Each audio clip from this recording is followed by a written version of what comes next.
নন্দালয়ের উঠোনে বড় বড় ঘাস লতা পাতা জন্মে গেছে। প্রতিদিন গোপীরা আসেন খাবার নিয়ে, এসে নন্দ মহারাজ মা যশোমতীর মুখে একটুখানি খাবার তুলে দেন। ওইটুকু খেয়েই তাদের দিন কাটছে হা কৃষ্ণ হা কৃষ্ণ হা কৃষ্ণ বলে।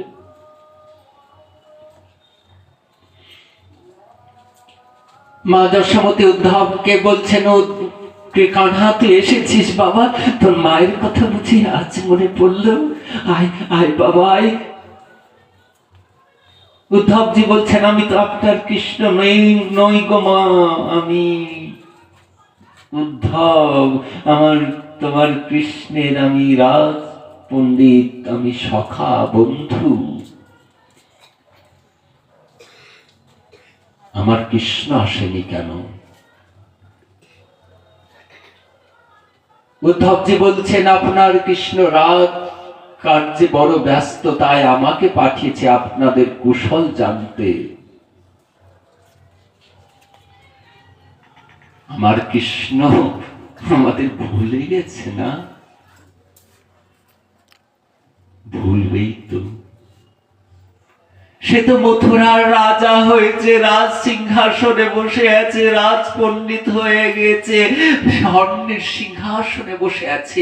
আমি তো সাধারণ, আমরা তো বৃন্দাবনের সাধারণ ঘুটে করা গোয়ালিনী, আমাদের কথা কি আর মনে আছে?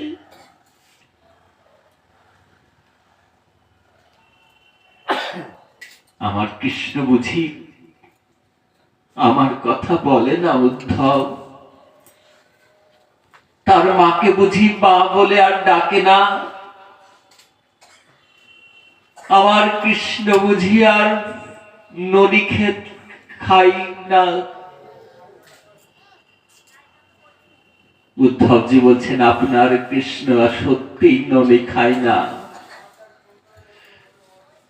মা দেবকী কৃষ্ণের জন্য ননি তৈরি করে গিয়ে যখন কৃষ্ণকে দিয়েছেন, বলছেন কৃষ্ণ খা বাবা, ননি খা। কৃষ্ণ বলেছেন মা দেবকীকে, এই ননি আমার কাছ থেকে নিয়ে চলে যাও। যেদিন থেকে আপনার কৃষ্ণ বৃন্দাবন ছেড়ে চলে গেছেন মথুরায়, মথুরায় গিয়ে কোনো দুগ্ধ জাতীয় খাবার তিনি মুখে তোলেননি। আমার কৃষ্ণ বুঝি তার মাকে ডাকে